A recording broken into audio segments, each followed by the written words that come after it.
My name is Georgy Berezhnoy. I'm a PhD student in University of Tübingen and University Hospital of Tübingen. My institution that I'm working with is Werner Siemens Imaging Center, WSIC for short, where we have an NMR facility and I'm working in the metabolomics field. So what we are dealing with are either preclinical samples, so this involves rodents like mice, rats. We can take some blood samples from them, but also what we are aiming for is to go into clinical research. So this involves working with human patient samples to identify pathological changes in metabolome that we can see with our NMR magnet. So we have a certain division in our group. Some people work in cancer, onco projects. My projects involve mostly neurodegeneration. So this is mainly Alzheimer's disease, which is one of the most leading ways how people develop dementia, and they're suffering worldwide, leading amount of cases. Secondary project I'm currently working on actively is Parkinson's disease, which is also a heterogeneous type of diseases, and it also requires metabolomic profiling and has a certain potential towards investigation. I can tell from the experience from the project that I'm currently working on, which is investigation of which current research has been done on cerebrospinal fluid. This is the fluid that comes from our spinal cord to brain. Their history, the literature research that I'm doing, involves several NMR magnets used by other vendors, by other consoles, platforms. Actually, they are all working quite well because of the principle how NMR works and NMR metabolomics in particular.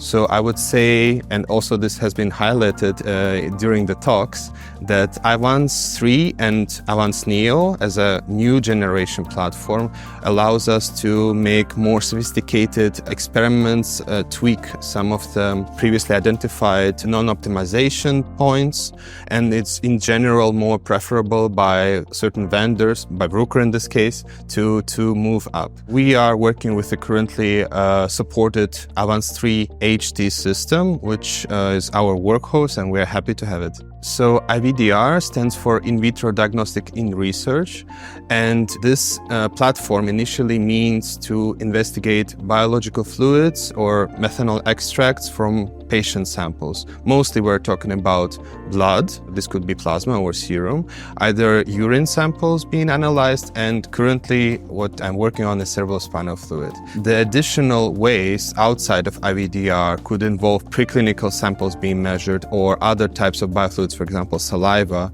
But in general, IVDr platform allows to, for example, to make methanol extracts and also capture NMR signals, NMR profiles in a standardized way. This is the power of IVDr, and this is what a group of researchers to which I'm belonging to, we believe this is a full strength of this field.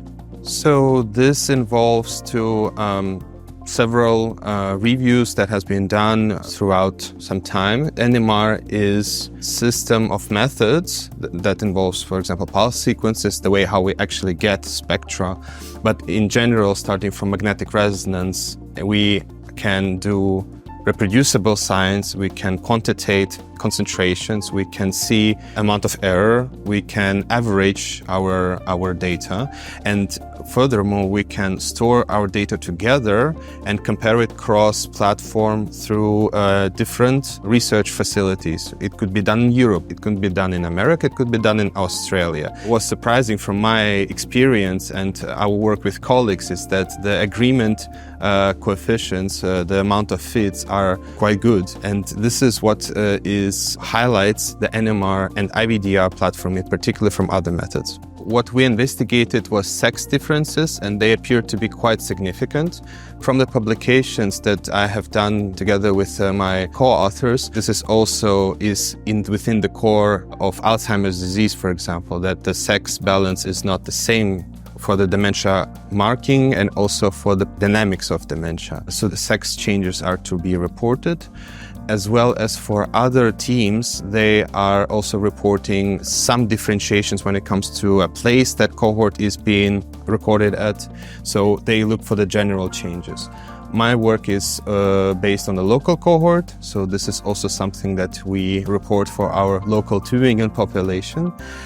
And in the end, what IVDr data can do is to add it up to current clinical set of diagnostic markers. For example, is this a mental examination, or this is specific type of CSF or brain, coming from brain, biomarkers, real biological markers used in clinical research to actually try and identify phenotype of a patient. If it's just a mild dementia, or is it early Alzheimer's disease, or is it really a late stage of dementia? So based on all of these parameters, what researchers can do, we can try to summarize our findings, add it up, or either correlate with the clinical values, and try our best to interpret this, because several metabolic changes, they can be diet-based, they can be sex-based, they can be circadian rhythm-based, for example. This is quite sophisticated, and unfortunately we have limitations. We have to consider a lot of factors. This is clinical, and this is independent from the way how IVDr platform works. But identifying fewer and fewer cofactors by highlighting those changes that are repeatable and remain significant for different, we're talking now about hundreds or maybe thousands of patients. This is in the end what type of results we are hoping to achieve.